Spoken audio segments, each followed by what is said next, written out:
cricket world. Now the rules seem coming. Welcome to the Caribbean Cricket Podcast, your one-stop shop for all things West Indies cricket. By the fans, for the fans.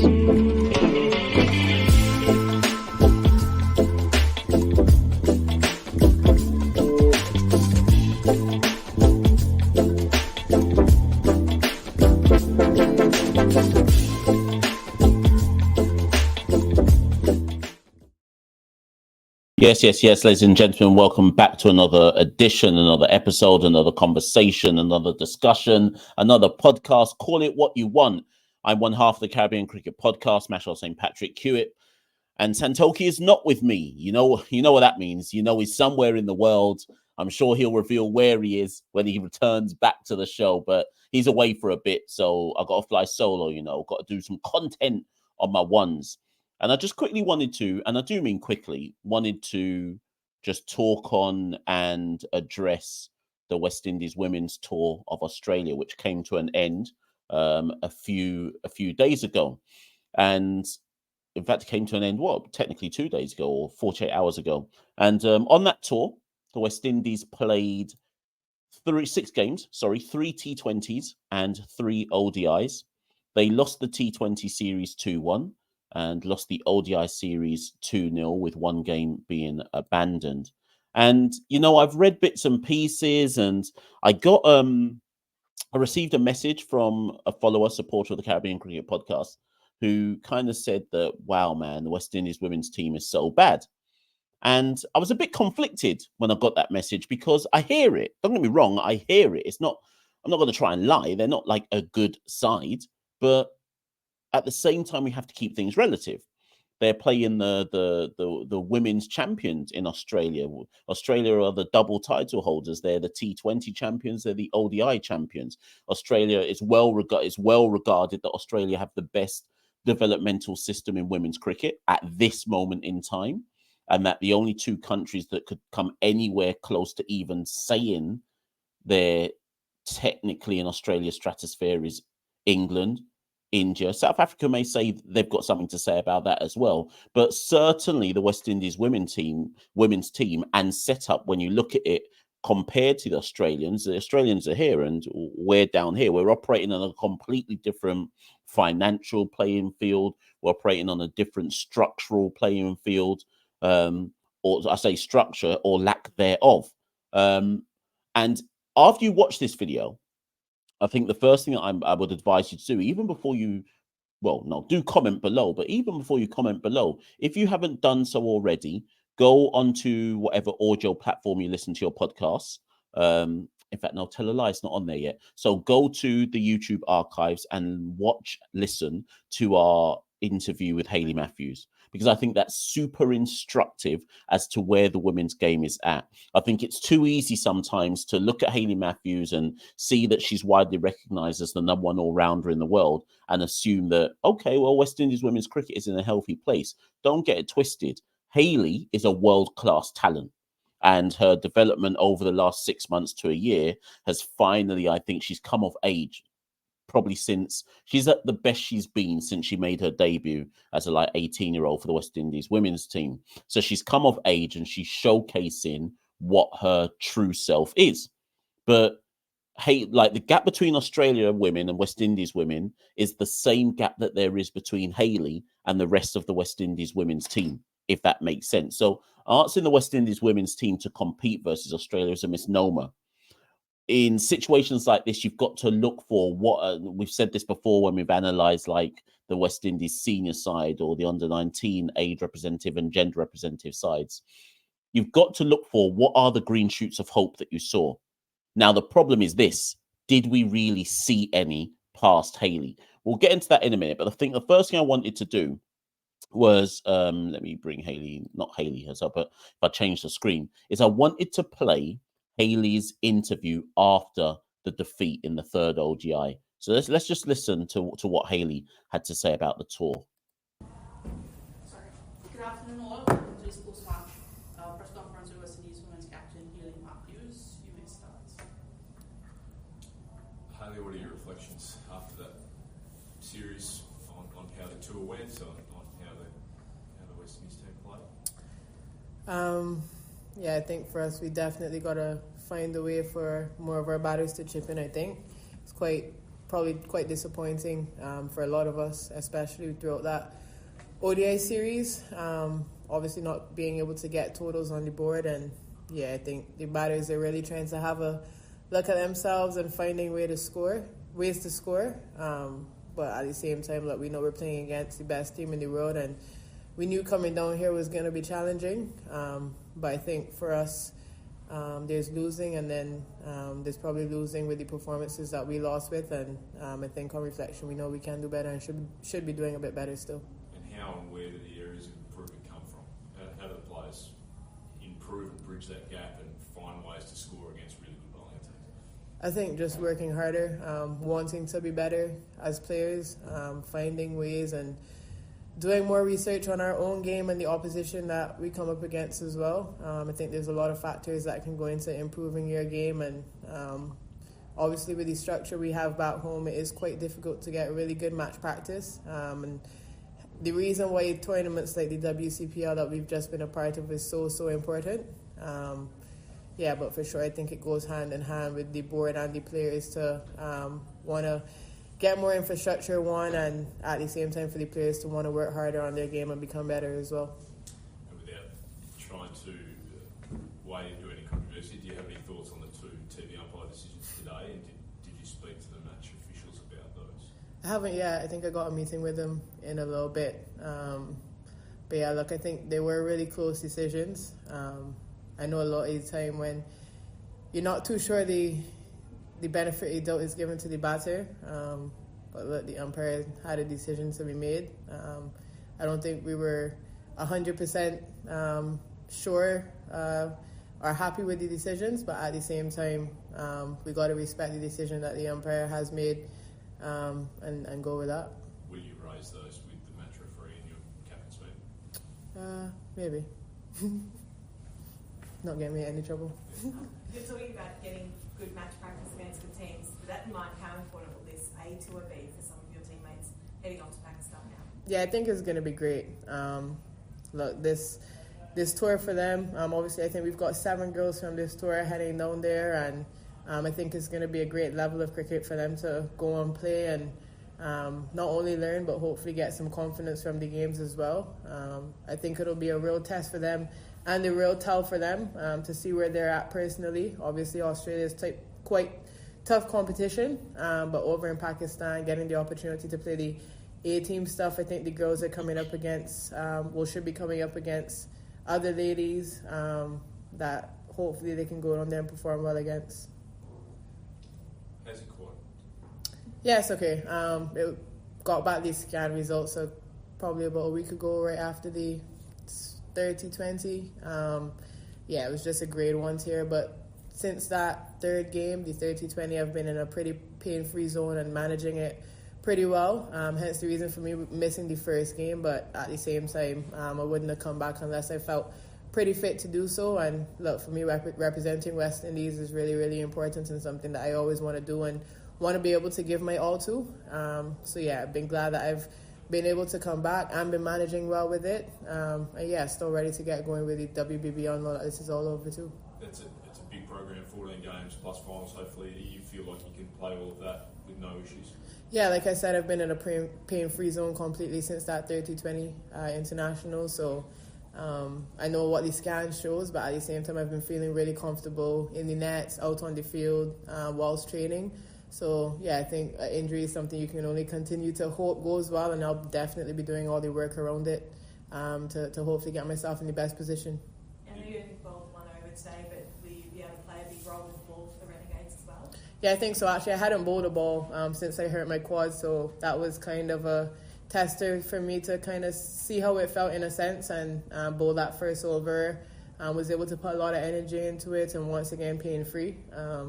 And the reason why I didn't bowl a second as well is because it was kind of just to see how I felt. And once I knew that I got the take on that for myself, I was pretty happy to sit back. And yeah, hopefully when I go out there for the Renegades, the way it feels right now, I'm definitely able to get about and do everything, I guess, that I'm meant to be doing out on the field, batting and bowling and fielding. Have you caught up with Simon Helen yet? I know he's very excited to have you back. yeah. And I'll pause it there because then they start to talk about the WBBL. But actually, talking about the WBBL is quite instructive, because if you go and look at the kind of squad list for the WBBL, each team in the WBBL, so there's 1, 2, 3, 4, 5, 6, 8 teams in the competition, and it starts. When does it start? In fact, it starts in 4 days' time. But of the overseas players in that competition, the only West Indian representative is Hayley Matthews, who will be playing for the Melbourne Renegades. And the reason why I start there is we're caught between a rock and a hard place here, because how can our West Indian players improve when they don't have enough opportunities around the world to improve? Hayley obviously gets drafted because Hayley's a world-class talent. Now, of course, the naysayers will say, well, it's up to the players to develop their own games and show that in the international standard. And then when competitions like WBBL come around, that's when they'll get drafted because more teams will want them. I hear that. And in some regards, some of them, is it like Chanel Henry, Shamila Connell, have played in the Fair Break tournament. So some of them have got bits and pieces. But what I'm saying is, and Hayley alluded to it in her interview, we know that the structures back home aren't good enough, even for our existing international players to significantly improve their game. I know there's camps, and to give credit to Cricket West Indies, they've tried to hold as many camps as possible in Antigua under the kind of close observance of all the kind of key people at Cricket West Indies in terms of developmental structures. But that's not competitive games, right? So there's a missing ingredient here. How do we get our players more competitive without appropriate structures back home and appropriate competitions back home that can up their levels? Because when they come to the international stage, and it's not too dissimilar to what happens to many of our players in the men's senior team, they have to learn on the job. And it's hard. It's hard to do that. And again, when we had Hayley on the Caribbean Cricket Podcast a few weeks ago, she alluded to the same thing. Players are having to learn on the job. And if we're accepting that players have to learn on the job, then we have to accept that we have to take the rough with the smooth. And more often than not, we'll see performances like, let's just read the scorecards. We'll see performances like Australia winning the first ODI by 8 wickets. West Indies, what did they make in that first one? West Indies made 83. Hayley didn't even play. They made 83. Second one was abandoned. Even in the second one, if it had gone to a conclusion, West Indies were 107 for 8 after 25 overs. In the third ODI, West Indies were bowled out for 103. So the gap is huge. And even though they're having to learn on the job, they're not learning quick enough, or they haven't got the talent to apply themselves to the kind of top tier of international cricket, or, and this is controversial, some of them, this is the best they're going to get. So like if you're like late 20s, early 30s, haven't you already, there's an argument to say that some of them have already reached their ceiling. Now, if we agree with that argument, I'm not saying that I do or if I don't, but if we agree with that argument, then you have to look at the next lot coming through. And that's why Hayley was right to allude to the West Indies A Tour, women's A Tour, that is going to Pakistan. And that tour starts in a few days as well. So for those of you who don't know, there is a West Indies women's A Tour, which will feature 3 50-over matches against Pakistan A. And then a Tri-Nations T20 series with Pakistan A and Thailand. And I'm assuming Thailand will be the full Thailand side. And just for that full squad, just so because some of you may not know, it's Rashada Williams, captain, Ashmini Munasar, vice captain, Jazara Claxton, Najani Cumberbatch, Cherry-Ann Fraser, Shabika Gajnabi, Janilla Glasgow, Shanita Grimmond, Trishan Holder, Zaida James, Janaba Joseph, Kishana Joseph, Naya Lachman, Mandy Mangru, and Chanel Shaw. And quite a few of those players, 6, 7, 8 of them possibly, were already part of that tour to Australia. So again, Hayley is right to say, you know what, this is how you get better. We've got to kind of look at the next generation coming through of the younger lot who played in the West Indies, who played in the women's under-19 World Cup, and say, you know what, let's start exposing those players to more and more international level cricket. We have to say thank you to the Pakistan board who have facilitated this tour, obviously Thailand as well being part of it, because this for me is the only way they get more exposure and get better, because it's too much of a jump and too much of a stretch to expect that any of them are going to get big franchise deals to therefore be part of franchise dressing rooms and up their talent levels. Yes, Haley is world class, but that's Haley. And the WCPL is every August. That's too big of a gap to say, well, let's look at the WCPL. That's where they're benefiting. Well, that only comes around once a year. So, like I say, it's. I get the frustration some people have over the women's cricket team, but we also have to be realistic. We have to be realistic, and we have to accept where they're at, and we have to accept that when we come up against the top sides, we're probably going to struggle. The only way I see this being turned around in the short term, I'm talking about in the short term, is if Deandra Dottin reneged or kind of said, you know what, let me U-turn on my retirement and let me come and play some more games for the West Indies cricket team. Maybe I retired too prematurely. Let me come back and help out. And even then, that's not it's significantly benefiting the side, but still that's only two players. Then you've got Hayley Matthews and Deandra Dottin, who are world class, and then obviously a Stefani Taylor, who is probably past her peak, but is competent at the international level, right? Beyond those three, if Deandra ever U-turned, you've got a few sprinklings of players where you can look at them and go, they've got potential. For me, that's Rashada Williams. On this particular tour, Aaliyah Elaine showed bits and pieces. But that's it for me with the bat in terms of anybody showing that they may be able to kick on. With the ball, I mean, we put up such low totals in the ODI series that what can you really say about what the players did or did not do with the ball? It's impossible to ask your bowling attack to defend 83 against Australia in a 50-over match and then defend 103. So I think we can't read too much into that. But let's end on a positive. If you had said before the tour started, West Indies are going to play 6 games against Australia, 3 T20s and 3 ODIs, and they're going to win 1 game, I think everyone would have taken that. Realistically, no matter how negative you are, if you're somebody who's negative about West Indies cricket, I think you would have taken that if you were offered 1 win. And let's not forget that 1 win that the West Indies pulled off was a world record chase. Never been done before in women's cricket at the international level or domestic level. So let's just remind ourselves of that T20, that second T20. Australia posted 212 for 6, and the West Indies chased down 200 and got the 213 with 1 ball to spare.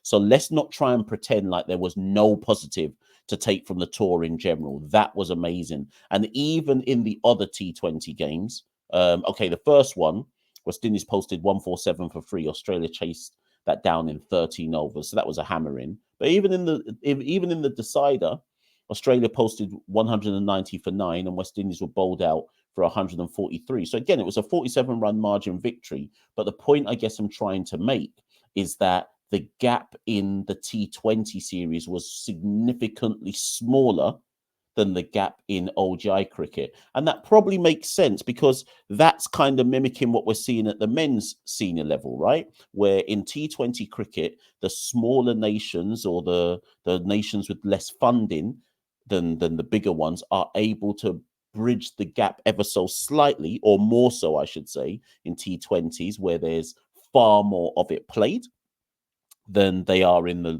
longer formats of the game, where I think the developmental structures, you can see the differences more easily between the kind of top sides and the lesser sides. But let's not get twisted as well. Within the context of that T20 series, let's just remind ourselves, with the bat, Hayley Matthews scored 310 runs at a strike rate, for an average of 155 with a strike rate of 174. The next highest West Indies batter was Stefani Taylor with 70 runs in the 3 games, an average of 23, strike rate of 109. And then Shemaine Campbell, 27 runs at 14. So let's not get this twisted. as much as the T20 series was closer, really all we're saying is Hayley Matthews was closer.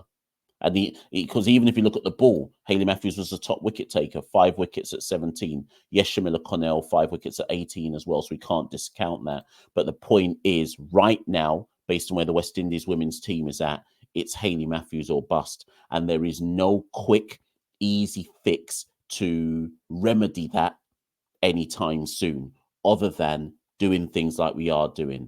West Indies A tour to Pakistan, where we're taking at least half of the squad that was in Australia to help them get more exposure and more development. And I think we just have to be realistic about that.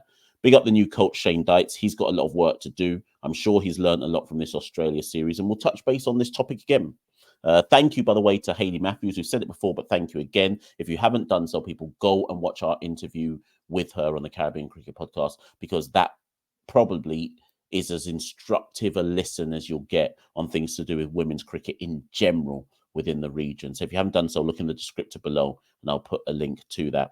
As ever, like, share, subscribe, follow the Caribbean Cricket Podcast. We're on at Carib Cricket, Twitter and Instagram. Like this video, share the video, subscribe to what we do. Nobody does what we do better in the Caribbean. I don't care who you lot want to talk to me about. Nobody does it better than us. That's not boasting. That's just facts. I've been Machel St. Patrick here at one half the Caribbean Cricket Podcast. Thank you and good night. We rule the cricket world. Now the rules seem coming. Welcome to the Caribbean Cricket Podcast, your one-stop shop for all things West Indies cricket. By the fans, for the fans.